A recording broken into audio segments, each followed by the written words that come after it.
one of the great gathering places of the whole world, St. Peter's Square. I mean, you see everybody here. When I was handing out communion a couple years ago at the Easter Mass, I looked out from right up the front there, and this absolute throng, I think it's like 300,000 can fit all the way down to the river. And see, Bernini's columns are meant to look like arms reaching out to gather in the whole world. And so it's, go preach to all nations, Jesus said. And who would have taken him seriously at that stage? But it worked. The word did go out to all the nations, and they all come here. So it's an amazing sort of actual realization of what was said 2,000 years ago. You can actually see it in front of you.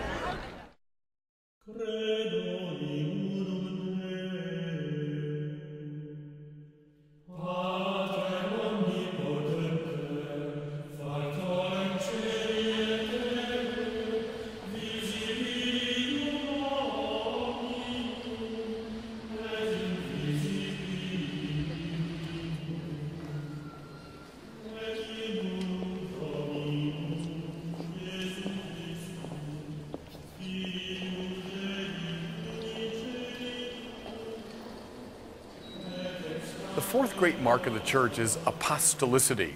We say the church is apostolic. It means something very simple. It means it's rooted in the apostles.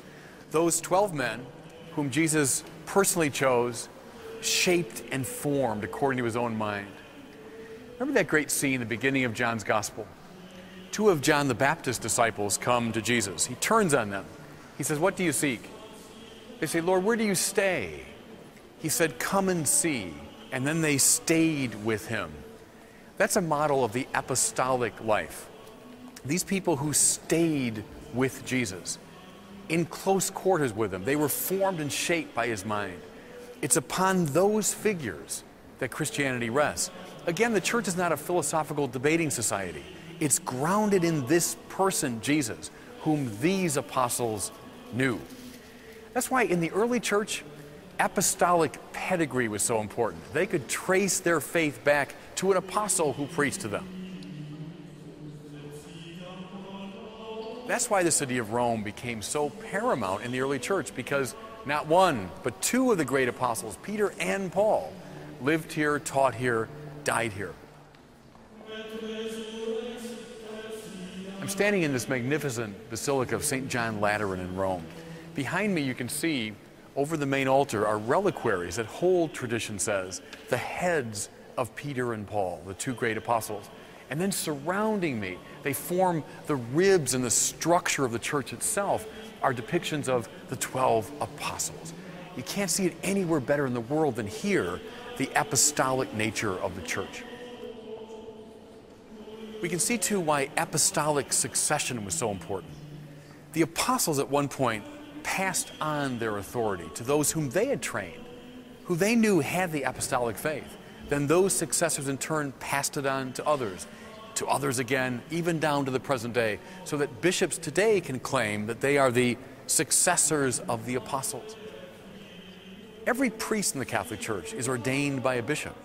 Whatever power or authority I have as a priest comes to me from the fact that I was ordained by a bishop. That means that the whole leadership of the church is apostolic in structure. The word hierarchy comes to mind. We speak of the hierarchical church. Don't think of it primarily in terms of power. Think of it in terms of this etymology. Hierarchy comes from two Greek words, hieros and arche. Hieros means priest, arche means rule or principle. The hierarchical church is one that's ruled by priests.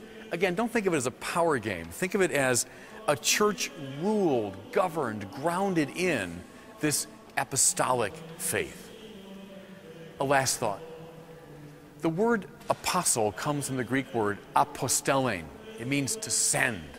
Jesus took these 12 people whom he had formed after his own heart, and then he sent them.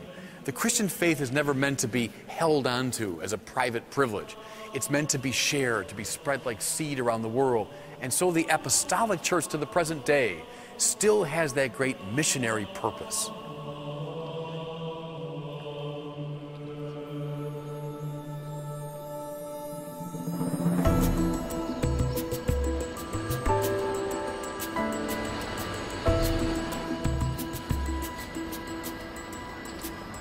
Again, this quality of the church is countercultural, at least in the West. We favor democracy, the free play of ideas, freedom of expression, the power to vote leaders in and out. Aren't these values out of step with a church hierarchically arranged? As I indicated, the church is not a philosophical debating society, nor a democratic polity, but rather a body grounded in revelation. There is accordingly a structure and a content that are simply given and have to be maintained in the course of the centuries. Here, the hierarchy of the church is not unlike the Supreme Court in our political system, since it maintains the fundamental structure without which the body would collapse. The church would not be itself were it to deny the divinity of Jesus, the facticity of the resurrection, the existence of the triune God, the activity of the Holy Spirit, etc. And mind you, all of these things have been denied by figures up and down the centuries. Were these matters able to be adjudicated through a vote of the faithful or of theologians, the church would lose its integrity.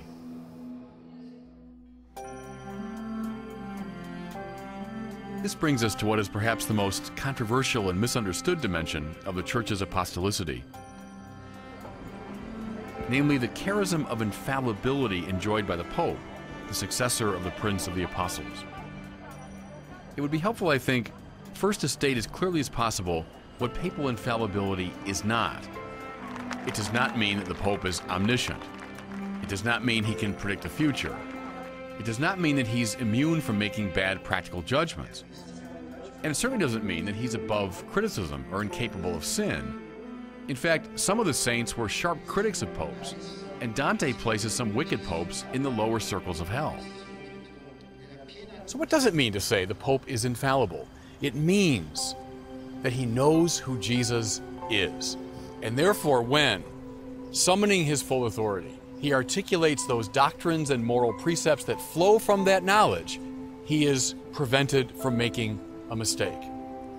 Now I know it's difficult for us, especially in the West, to accept this doctrine. We believe in the free play of ideas. We're naturally suspicious of claims to authority, especially infallible authority. Maybe John Henry Newman can help us a little bit.